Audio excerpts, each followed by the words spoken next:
Hello and welcome. Can everyone hear me okay? Looks like the audio is good. So it's really nice to see so many of you guys here on the stream with me today. Warms my heart to see that other people care as much as about this as I do. So my name is Jelle van Dijk. I work for Dovidec Medical. Dovidec Medical has been developing and putting endoscope testers in the field for over 10 years. So we've learned quite a bit about endoscope testing. And today I just want to share some of that knowledge with you guys. So I'll be going over a little bit of manual endoscope testing and then seeing how that compares to our automated endoscope tester, Light Control. I will include a demo of the system at the end of the presentation. So I think most of us are are aware of how a scope is usually checked in the sterilization department. Now, the first thing I do is I look at the scope.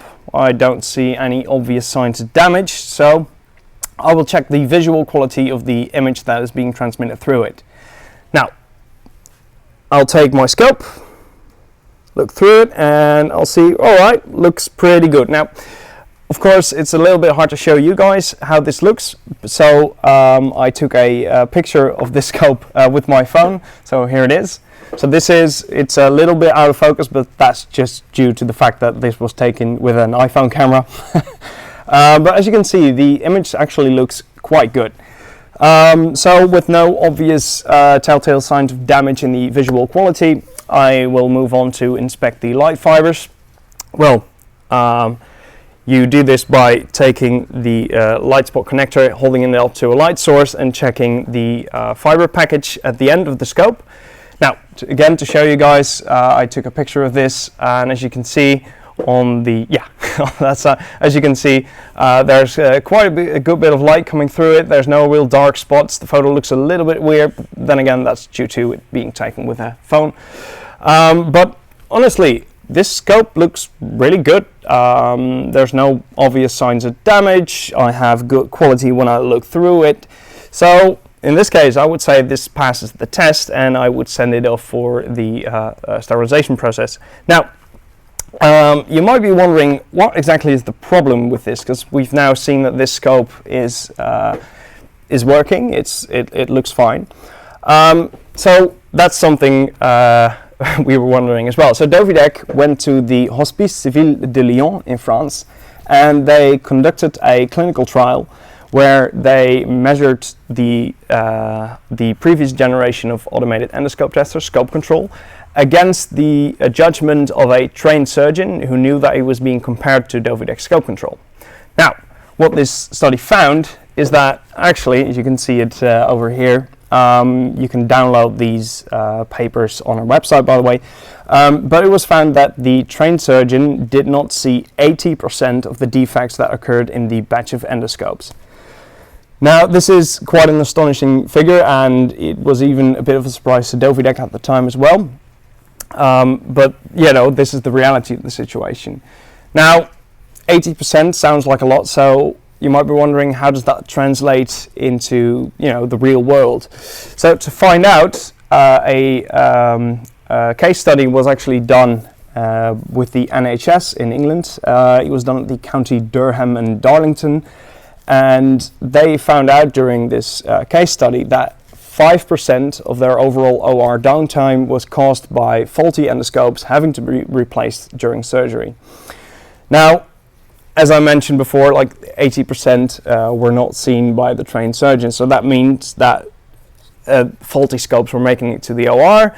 And once a surgeon puts a big, nice 4K camera on it during surgery, he starts seeing some defects, and he's like, all right, I can't continue with this operation with this scope, so it has to be replaced. Overall, this process took around 15 minutes per incident, which means you had an OR standing still for 15 minutes waiting for a new endoscope to be brought in. Now, if you start calculating how much this costs, if you know, an OR costs money by the minute. So it was found that over a yearly period, this problem was actually costing them £100,000. So that's quite a big difference. And after the first period of this case study was over, they put a scope control in their sterilization departments, and they found that they had no more faulty scopes in the OR. So it's a big time saver. It was a big money saver for them as well. All right, now onto this beautiful, nice new machine that I have in front of me. So I talked a bit about the previous generation, which was called the scope control, and this is its new, faster, younger, better little brother. This is an iteration on scope control to make it lighter, more accessible, and to give it more measurement parameters. So this tests on 6 parameters, and I'll talk about them in a minute. We'll talk about them when we run a test. So light control will actually show you the instructions on how to use it on the device itself via the LED strip that you see here.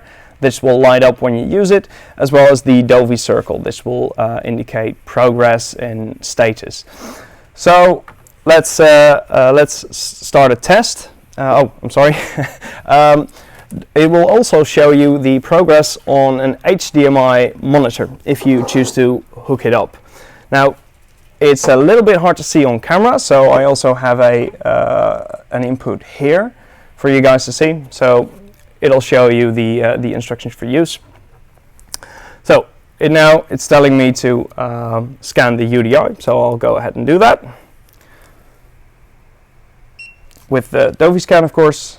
And now I need to put the endoscope inside the system like this, connect the light spot connector, and move the slider. As you can see, it is telling me to move the slider as well.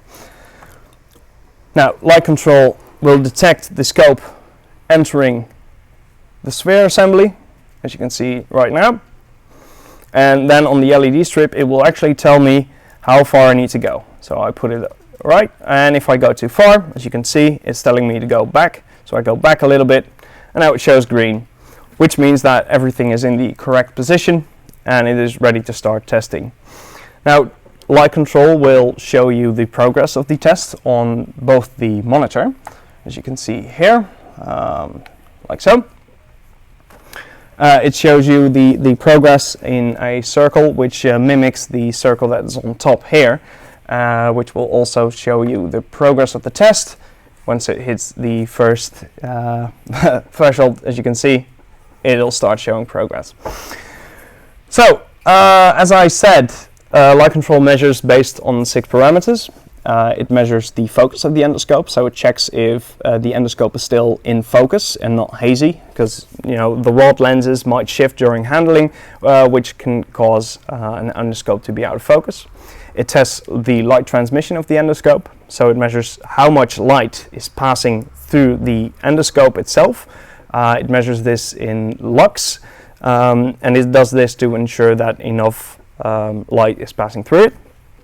It tests the light fibers of the endoscope, so if I hold the endoscope up to the light and I look at it, I can give a little bit of a judgment on the light fibers, but not really an accurate measurement. So light control can actually test how much of the light fibers are still intact. It'll also test for color correction. This is important because the sterilization process can have a detrimental effect on the visual image quality of the endoscope, and what we usually see is that it starts turning a little bit yellowy. Now, it's important to have a good color correctness of your scope because it's what you're looking at, and if everything is a little bit yellow inside of your patient, you might make a wrong call based on what you're seeing, because what you're seeing is not accurate to reality. Now, last but not least, this also tests for lens fractures and particles. So this is based on the images. The system will take a look at it and it'll say, all right, I have photos of the lenses, and in this case I have a broken lens or it's intact. And it uses basically this same kind of algorithm to determine if there are particles inside the endoscope. All right. Well, it's good timing. Light control has just finished testing. Well, it's almost finished anyway. And we can take a look at the scope that we just checked in the beginning to see if there's anything wrong with it. Well, I know the test results, of course, but let's find out together. So we go over to the screen. It's almost done measuring. If you have any questions, by the way, please put them in the chat, and my supervisor here will notify me if I have any burning questions. All right, there we go. The light control will show a pass or fail on the device, and in this case it's a fail. So let's go over to the screen and let's have a look at what's wrong with it. So, all right, so as expected, its score is pretty good on most parameters, which is really good. But it still failed the test. Now, this is because light control has found some particles inside the scope. You'll be able to see that on the second image. It found some particles inside the scope, and this light control is actually set to fail a scope with particles in it, but this is adaptable for every customer, because we do realize that not every customer has the same standard when it comes to scope maintenance and whether or not a scope is fit for purpose. All right, so that's light control in a nutshell. As you can see, it's a very fast test, it's very reliable, and it picked something up in the scope that I was not able to see, and I don't think you guys were able to see that as well. So, does anyone have any questions? If right now would be the time to ask them, and if not, if any questions come up later, you can contact us at info@dovidecmedical.com. So I'm just looking at my colleague. Do we have any burning questions in the chat?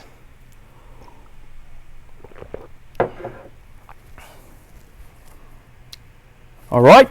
There don't seem to be any questions left. So if you have any questions in the future, please contact us. If you would like to know more about the studies I've showed you, you can download them at our website. If you can't find them, please contact us and we'll provide you with them.